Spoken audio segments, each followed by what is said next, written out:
राष्ट्रवादी काँग्रेस पार्टीच्या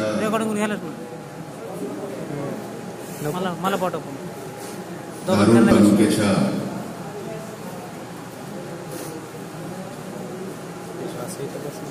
या मेळाव्याचे अध्यक्ष माजी मंत्री,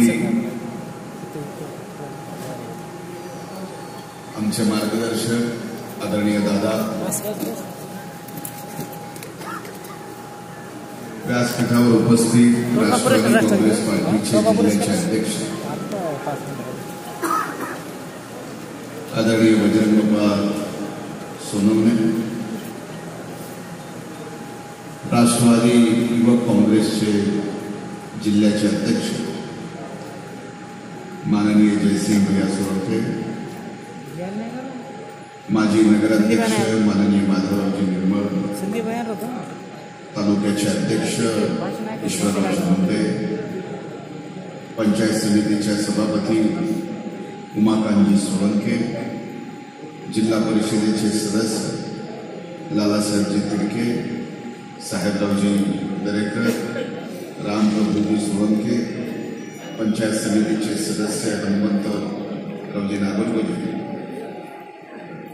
नितीनजी सिंगारे, विश्वंभररावजी आवरे, सुधीरजी सिंगारे, शिवाजीरावजी बडे, बाळासाहेबजी सोनटक्के, कमलाताई आरे, मुजाहिद मोमीन, अरुण सर, अमोलजी शेळके, सत्वाजी अडील, संजीत कोमटवार, मदनजी धोत्रे, सय्यदजी साखरे सर, कोळमाळे तात्या, परमेश्वररावजी तिडके, अभयरावजी भवतांकर, सुरेशजी कावडे, सुदर्शनजी सोळंके, रमेशजी चव्हाण, प्रदीपजी नेहरकर, बाबासाहेबजी बडे, रामजी माने, शरीफभाई, व्यासपीठावर उपस्थित राष्ट्रवादी काँग्रेस पार्टीचे माजलगाव विधानसभा मतदारसंघातील सर्व सन्माननीय पदाधिकारी आणि इथं उपस्थित तालुक्यातील माझ्या सर्व सहकारी बंधू आणि पत्रकार मित्रांनो, बराच वेळापासून आपण इथं बसलेला आहात. आज 3 तालुक्याचे मेळावे आम्ही ठरवले होते, माजलगाव, वडवणी आणि धारूर, आणि अचानक माझी सकाळी तब्येत खराब झाली म्हणून मला माजलगाव आणि वडवणीच्या सभेला येता आलं नाही. त्याबद्दल मी सर्वप्रथम दादांची आणि आपल्या सर्वांची या ठिकाणी क्षमा मागतो. 1 तारखेला आदरणीय पवार साहेब बीडला येतात आणि या जिल्ह्याच्या राष्ट्रवादी काँग्रेस पार्टीच्या प्रत्येक गावातल्या सहकाऱ्यांच्या समोर आपण सर्वजण मिळून आदरणीय साहेबांच्या नेतृत्वाखाली त्या विजयी संकल्प मेळाव्यात संकल्प सोडायचा. 4 महिन्यावर लोकसभेच्या निवडणुका आल्या.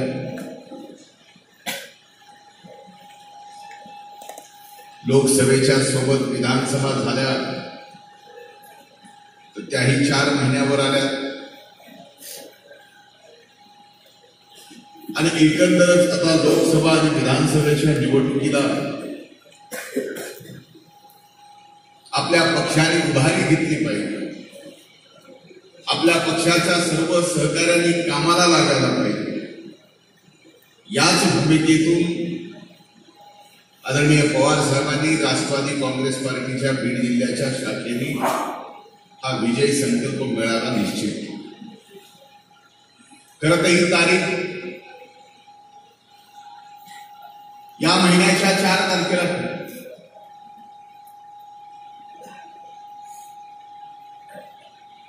4 तारखेला आम्हाला असं वाटलं नव्हतं की पाऊस एवढा उघाड देईल. 1 तारखेला विजय संकल्प मेळावा जो निश्चित केला, कदाचित त्याचं नाव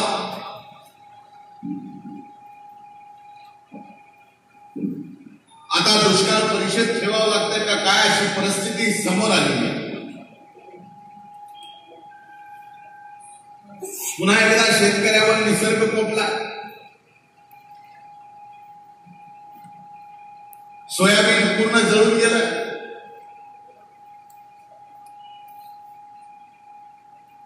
पाऊस पडला नसल्यामुळं कापसाला झालेला.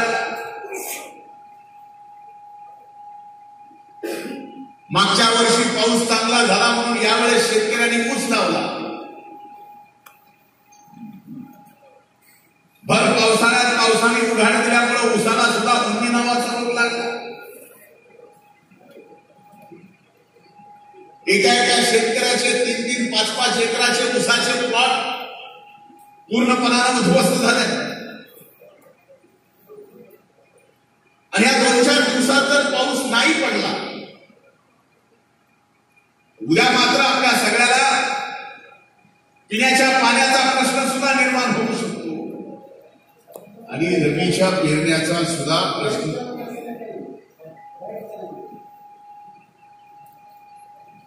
पाण्यावर आला होता, लाईट येतो, जरा दम धरला.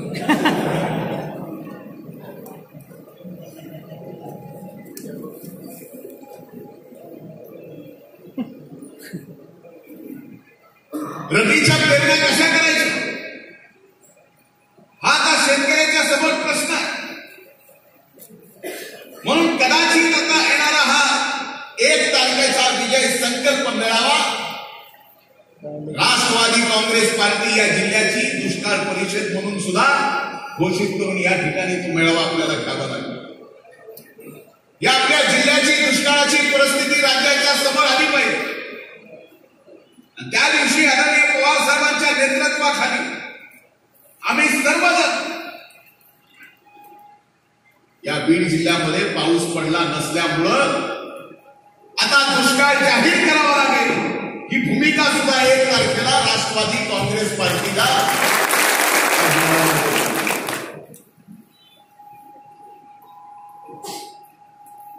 बघता बघता 4 वर्ष सरली,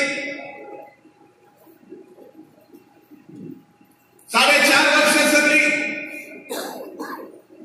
2014ला संबंध देशात एक परिवर्तनाची लाट निर्माण झाली.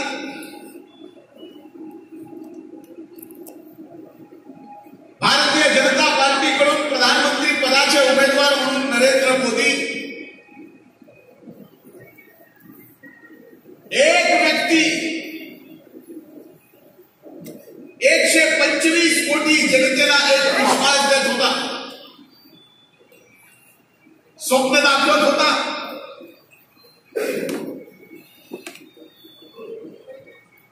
मैं अच्छे दिन लाऊंगा, मैं विदेश से काला धन लाके देश के हर नागरिक के खाते में 15 लाख जमा कराऊंगा. कदाचित आज तुम्ही हे सगळं विसरला असाल,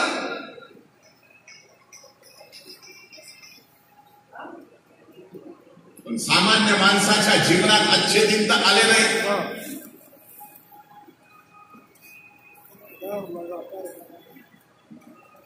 जे थोडंफार आपल्या जीवनात चांगलं होतं ते सुद्धा मोदीमुळे उद्ध्वस्त झालं. कुणाच्या खात्यावर 15 लाख आले नाही. या भारतीय जनता पार्टीने 2014च्या निवडणुकीत महागाई रोखण्याच्या वेगवेगळ्या घोषणा केल्या. आज आठवत असेल आपल्याला, बघा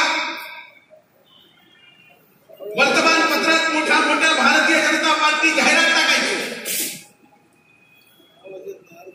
टीव्हीवर जाहिराती आपण पाहिल्या,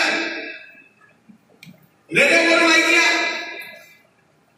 त्यावेळेस भाजप बोलत होतं, बहुत हो गई महंगाई की मार, अब की बार मोदी सरकार. आता घ्या कोण. पण आपल्याला महागाई यांनी कधी दाखवली?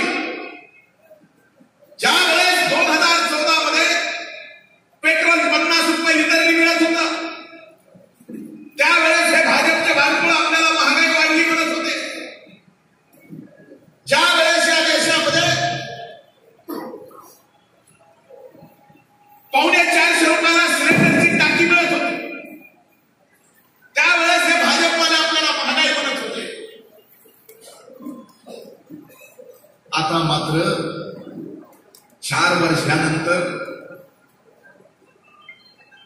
पेट्रोलचे भाव 100ला 8 रुपये कमी असं झालंय. 80 रुपयापर्यंत डिझेल गेलाय. 450 रुपये सिलेंडरची टाकी आज 850 रुपयाला गेली आहे. म्हणजे एका गोष्टीचा विचार आपल्याला करावा लागेल की लिटर माग या 4 वर्षात मोदींनी सामान्य माणसाची पेट्रोलमध्ये 42 रुपयांनी लूट केली आहे. महिन्याला एका सिलेंडर मागे मोदींनी 450 रुपयाची लूट केली आहे. तसंच डिझेलचा आता 2014 आणि 19च्या निवडणुकीत फरक का? त्यावेळेस लोकांना वाटत होतं मोदींची लाट आहे. मधल्या 4 वर्षात मोदींनी जी सामान्य माणसाची लूट केली आहे म्हणून आता 2019च्या निवडणुकीत सर्वसामान्य माणूस मोदीची वाट लावल्याशिवाय राहणार नाही. पण आपल्याला एक सक्षम पर्याय राष्ट्रवादी काँग्रेस पार्टीला सामान्य माणसाच्या समोर उभं करावं. आज आम्ही जिल्ह्याचे सर्व मान्यवर इथं येऊन आपल्या सगळ्यांना निमंत्रित द्यायला आलो की मोठ्या ताकदीने आपल्याला एक तर आदरणीय पवार साहेबांच्या सभेला यायचं. आज आम्ही दिलेलं निमंत्रण तुम्हाला राष्ट्रवादी काँग्रेस पार्टीचे गावागावातले पुढारी म्हणून गावात द्यावं लागेल. गावातल्या सामान्य जनतेला झालेला त्रास 4 वर्षाचा सांगावा लागेल. आणि या बीड जिल्ह्यामध्ये अनेक मान्यवरांच्या मोठ्या सभा, अनेक सभेचा मी साक्षीदार आहे. 1 ऑक्टोबरची आदरणीय पवार साहेबांची सभा मागच्या सर्व सभांचे विक्रम म्हणून एक नवीन विक्रम तयार करणारी झाली पाहिजे. हीच खऱ्या अर्थानं आमच्या सर्वांची इच्छा. ती का होत नाही? काय दिलं आपल्याला राज्यातल्या भाजपनं आणि केंद्रातल्या भाजपनं? आज शेतकऱ्याची जात समूळ नष्ट व्हावा याच्यासाठी भाजप प्रयत्न करते. याच मोदींनी लोकसभेच्या निवडणुकीत सांगितलं की आम्ही शेतकऱ्याच्या जीवनात एक छेदी आणू. उत्पादन खर्चावर 50% नफा घेऊन आम्ही शेतकऱ्याच्या शेतीमालाचे हमीभाव करू. आज मी तुम्हाला आलेला 90% इथं उपस्थित माणूस हा शेतकरी आहे. बरोबर आहे?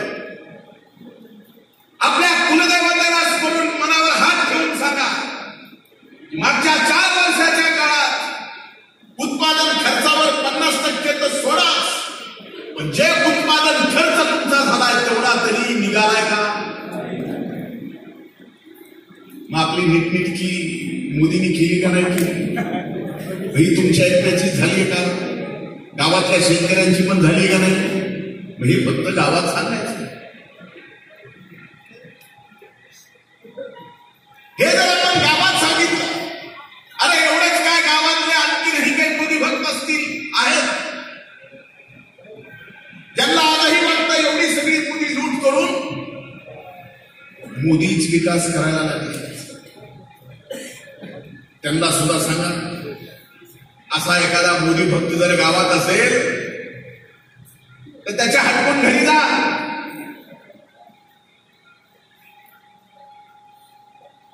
घरी गेल्यावर मला काय चाललंय, अच्छे दिन आलेत का? तो तुमच्याकडे बघून हसेल, उत्तर काही देणार नाही. तुम्ही त्याला एवढंच मला रोज पेट्रोल भरतोस का? ते म्हणेल हो. मग 14ला किती भरत होतास आणि आता कितीला पडतोय? लाजत गाजत का होईना? ते म्हणलं हो जरा वाढलंच आहे.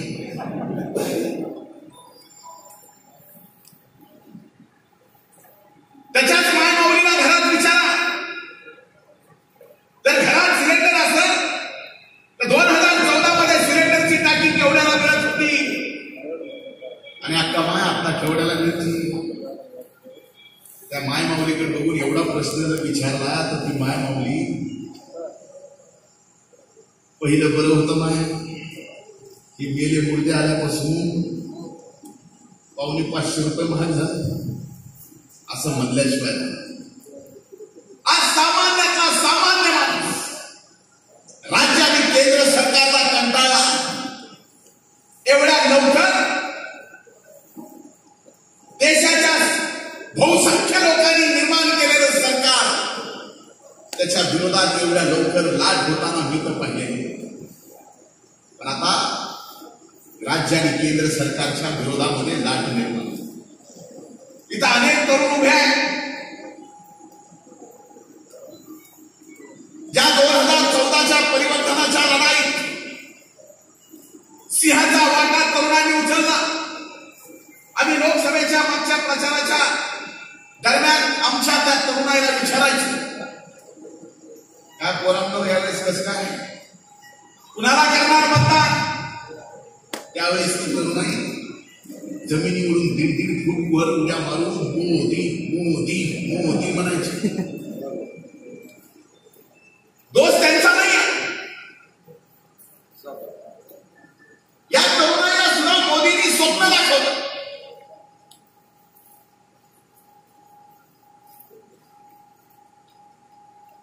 आम्ही दरवर्षी 2 कोटी रोजगार निर्माण करू. प्रत्येक सभेत मोदी म्हणायचे.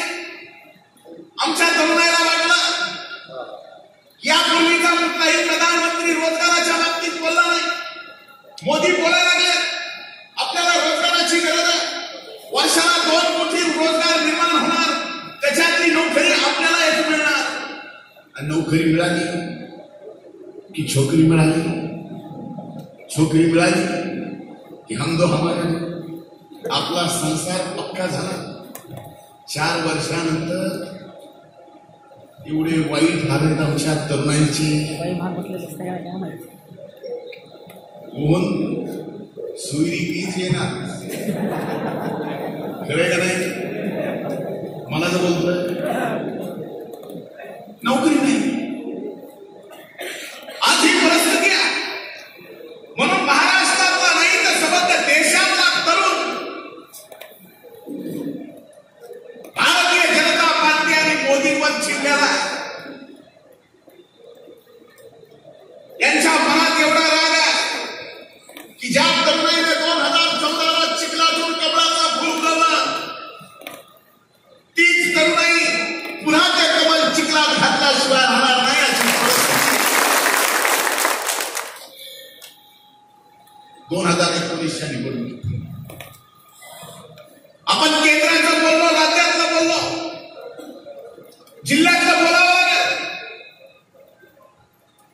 2014 हे असं वर्ष होतं की ज्या वर्षामध्ये या बीड जिल्ह्यातल्या जनतेने गल्लीपासून दिल्लीपर्यंतची सगळी सत्ता भारतीय जनता पार्टीच्या ताब्यात दिली. खासदार भाजपचा, आमदार भाजपचा, जिल्हा परिषद भाजपची, जिल्हा मध्यवर्ती बँक भाजपची, हे सगळं भाजपचं दिल्यानंतर आज सामान्य जनतेला विचारावं लागेल, ज्या जनतेने भाजपला निवडून दिलं त्या जनतेला राष्ट्रवादी काँग्रेस पार्टीचा कार्यकर्ता म्हणून आपल्याला जाऊन विचारावं लागेल की गल्लीपासून दिल्लीपर्यंतची सत्ता एका घरात दिली, एका पक्षाला दिली, दिल्यानंतर तुमच्या जीवनात काय बदल? मला सांगावं की या बीड जिल्ह्यामध्ये असा काय विकास, असं कसं नेतृत्व की एकीकडे सांगायचं आम्ही स्वर्गीय मुंडे साहेबांचा वारसा चालवतो, इथल्या खासदारांनाही तेच सांगायचं, परळीच्या आमदारांनाही तेच सांगायचं. हे मुंडे साहेबांचा असला कसला तुबळा वारसा बीडमध्ये कदाचित रेल्वेचे डबे बनवण्याची फॅक्टरी इथं आली असती. अरे तुमच्यात जर दम असता तर ती रेल्वे बनवायची फॅक्टरी लातूरला गेली नसती, आमच्यासारखी फॅक्टरी गेली असती. अरे 10,000 कोटी रुपयाचा प्रकल्प तुम्ही इकडे सांगता मोठेपणा, मग तो मोठेपणा तो प्रकल्प आम्हाला का लावला नाही? आज काय ऊसतोड मजुराच्या जीवनामध्ये बदल झाला सांगावं. किती ऊसतोड मजुराची संख्या या बीड जिल्ह्यातली मागच्या 4 वर्षात कमी झाली हे सांगतो मला वाटतं. आणि आमच्या सरकारला सुद्धा सांगायला लागलं. स्वर्गीय मुंडे साहेबांच्या पहिल्या जयंतीच्या कार्यक्रमात 2014चा डिसेंबर 12 डिसेंबर गोपीनाथ गडावरती कार्यक्रम झाला. स्वर्गीय मुंडे साहेबांच्या नावाने ऊसतोड मजुराचं महामंडळ काढलं. मी अनेकदा संघर्ष केला सरकारच्या विरोधात. मागच्या अधिवेशनात म्हणलं एक तर बाब दाखवून त्याच्यानंतर सरकारला विचारलं की या स्वर्गीय मुंडे साहेबांच्या ऊसतोड मजुरा महामंडळाचं ऑफिस कुठे? ते म्हणले परळीत. म्हणलं मी परळीत राहतो. म्हणलं परळीत कुठे? सांगताच ना. मी शेवटी मुख्यमंत्र्याला म्हणलं एक तर मंत्र्यांनी माझ्यासोबत घेऊन ऊसतोड मजूर महामंडळाचं कार्यालय परळीतलं दाखवावं लागेल. हे सगळं विचारल्यानंतर नंतर कळालं की हे महामंडळच रद्द केलं. ऊसतोड मजुराचा अपमान नाही. ही पत्रकार म्हणून बीड जिल्ह्यामध्ये छापायची बातमी नाही.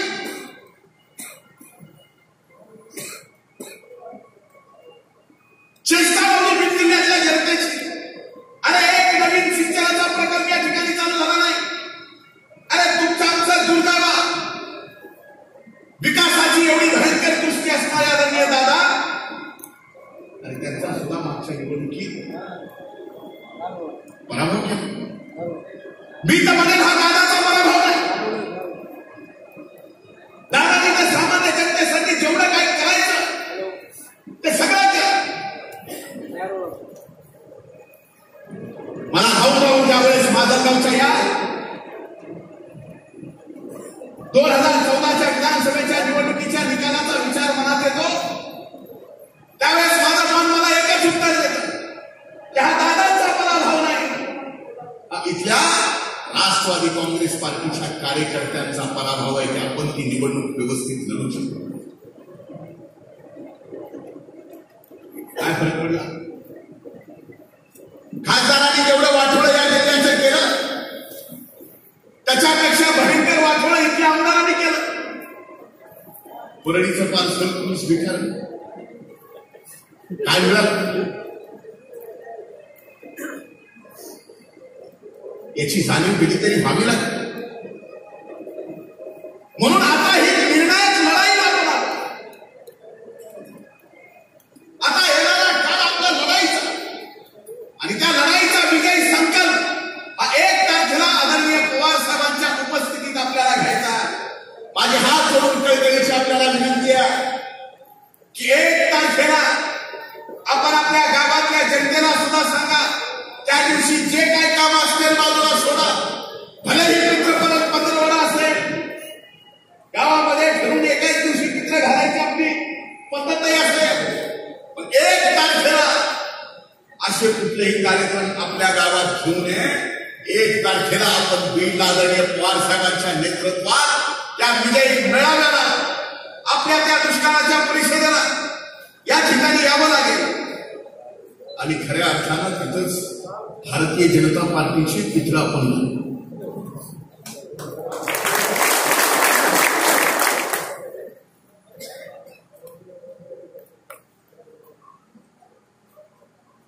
त्याच्यात कलेक्टरकडे मी गेलोय.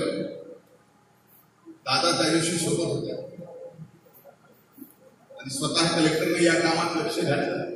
आपण कलेक्टरला सुद्धा कालही मी दादांच्या समोर बोललोय. धारूरच्या पाणी पुरवठ्याच्या संदर्भामध्ये कलेक्टरने लक्ष घातलंय. जर मुदतीत या ठिकाणी हे काम चालू झालं नाही ते आपल्याला सुद्धा राष्ट्रवादी